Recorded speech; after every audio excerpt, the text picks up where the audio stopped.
আসসালামু আলাইকুম, আমার চ্যানেল কুকিং বেইমিতে আপনাদের সবাইকে স্বাগতম। কাঁচা আম দিয়ে আজ আপনাদের সাথে এমন একটা আচারের রেসিপি শেয়ার করব যেটা তৈরি করে নেওয়া খুবই সহজ আর খুবই অল্প সময়ে তৈরি করে নেওয়া যায়। আর এই আচারটা তৈরি করতে কোনো ধরনের তেলেরও প্রয়োজন হবে না, খুবই অল্প কিছু উপকরণে তৈরি করে নেওয়া যায়। আর তৈরি করে রোদে দেওয়ার জন্য কোনো ঝামেলা করতে হবে না। আচারটা দেখতে যেমন লোভনীয়, খেতেও কিন্তু অসম্ভব মজার হয়। একটা পিস খেলে আরও একটা পিস খেতে ইচ্ছা হবে। কাঁচা আম ফুরিয়ে যাওয়ার আগেই এভাবে একবার আচারটা তৈরি করে দেখবেন, আশা করছি আপনাদের অনেক বেশি ভালো লাগবে। এখন কথা না বাড়িয়ে পুরো রেসিপিতে চলে যাচ্ছি।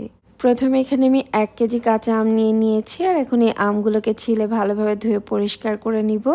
আচারটা তৈরি করার জন্য অবশ্যই চেষ্টা করবেন একটু মোটা আটিযুক্ত আম ইউজ করার জন্য। এখানে বেশি কচি আম ইউজ করা যাবে না। আমগুলোকে ছিলে ধুয়ে পরিষ্কার করে নেওয়ার পরে এগুলোকে টিস্যু দিয়ে মুছে নিচ্ছে, যেন আমে কোনো এক্সট্রা পানি রয়ে না যায়। আপনারা চাইলে পরিষ্কার কাপড় দিয়ে এটাকে মুছে নিতে পারেন।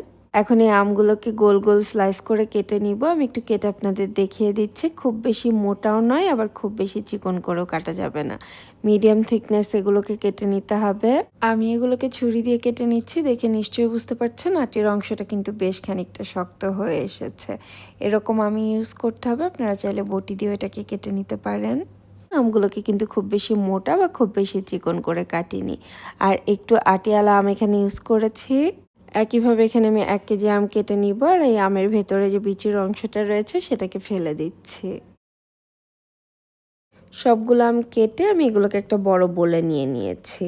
এখন এর সাথে দিয়ে দিচ্ছি 1 কাপ চিনি। চিনির পরিবর্তে আপনারা চাইলে কিন্তু এখানে গুঁড়ো ইউজ করতে পারবেন। আর দিয়ে দিচ্ছি 1/3 কাপ হোয়াইট ভিনেগার বা সাদা সিরকা। এই সিরকাটা দিলে কিন্তু আচারটা নষ্ট হয়ে যাবে না, বহুদিন পর্যন্ত ভালো থাকবে। এখন এই সব কিছুকে খুব ভালোভাবে আমি একটু মিক্স করে নিচ্ছি, তারপর এটাকে 1 ঘন্টার জন্য এভাবে রেস্টে রেখে দিব। এতে চিনিটা পুরোপুরি গলে যাবে আর আম থেকেও এক্সট্রা বেশ খানিকটা পানি ছাড়বে। এর মাঝে আমি আচারের একটি স্পেশাল মশলা তৈরি করে নিব। চুলায় একটা প্যান বসিয়ে 1/2 চা চামচ নিয়ে নিচ্ছি মৌরি, 1/2 চা চামচের একটু বেশি নিয়েছি 5 ফোড়ন, আর 1/2 চা চামচ নিয়েছি আস্ত ধনিয়া। চুলার আঁচটাকে মিডিয়াম লোতে রেখে এগুলোকে হালকা করে একটু ভেজে নিব। খুব বেশি কড়া করে ভাজার দরকার নেই। যখন এটা থেকে সুন্দর একটি স্মেল আসতে শুরু করেছে, এখন আমি এটাকে চুলা থেকে নামিয়ে নিচ্ছি। এখন এগুলোকে আমি ব্লেন্ডারে জারে গুঁড়া করে নিব। আপনারা চাইলে পাটায় বেটে গুঁড়া করে নিতে পারেন। এর মাঝে আমগুলোকে কিন্তু 1 ঘন্টা রেস্ট দেওয়া হয়ে গিয়েছে। চিনিটা পুরোপুরি গলে এসেছে। এখন আমি চুলায় আবার একটা প্যান বসিয়ে নিয়েছি। এখন আমের মিশ্রণটাকে প্যানে ঢেলে নিচ্ছি। চুলার আঁচটাকে মোটামুটি মিডিয়াম লোতে রেখে এটাকে 4-5 মিনিটের মতো জাল করে নিব। আর এর সাথে দিয়ে দিচ্ছি খুব সামান্য একটু 1/4 চা চামচের মতো হলুদের গুঁড়া, আর 1/2 চা চামচের মতো লাল মরিচের গুঁড়া। এতে আচারে খুব সুন্দর একটা কালার আসবে। হলুদ এবং মরিচের গুঁড়া দেওয়ার পর এটাকে খুব ভালোভাবে নেড়ে একটু মিশিয়ে নিচ্ছে, আর এটাকে জাল করে নিব। চুলার আঁচটাকে কিন্তু আমি মোটামুটি লোতে রেখেছি। আর এই আচারটা তৈরির সময় খেয়াল রাখতে হবে, এটাকে খুব বেশি নাড়াচাড়া করা যাবে না। খুব বেশি নাড়াচাড়া করতে গেলে আমের টুকরাগুলো ভেঙে যেতে পারে। আর যে চিনি গলে পানিটা বের হয়েছে এবং সাদা সিরকা, এটাতেই কিন্তু আমটা পুরোপুরি সেদ্ধ হয়ে যাবে। এটাকে আমি বেশ কিছুক্ষণ জাল করে নিয়েছি। এখন এর সাথে দিয়ে দিচ্ছি 1/2 চা চামচ চিলি ফ্লেক্স। ঝালটা আপনাদের স্বাদ মতো কমিয়ে বাড়িয়ে দিতে পারবেন।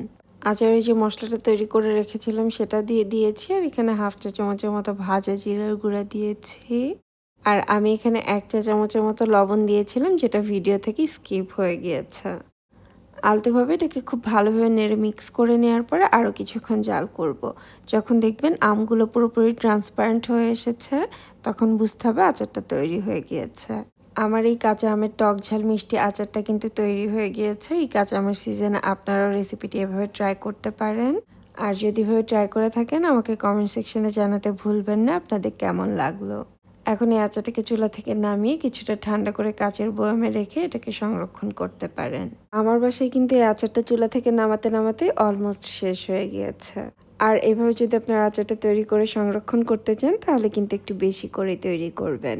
আচারটা দেখতে যেমন মাশাআল্লাহ অনেক সুন্দর এবং লোভনীয় হয়েছে, খেতেও ভীষণ মজার। রেসিপিটি যদি কোথাও একটুখানিও ভালো লেগে থাকে, একটি লাইক, কমেন্ট এবং শেয়ার করতে ভুলবেন না। সবাই অনেক বেশি ভালো থাকবেন আর আমাদের জন্য দোয়া করবেন। আল্লাহ হাফেজ।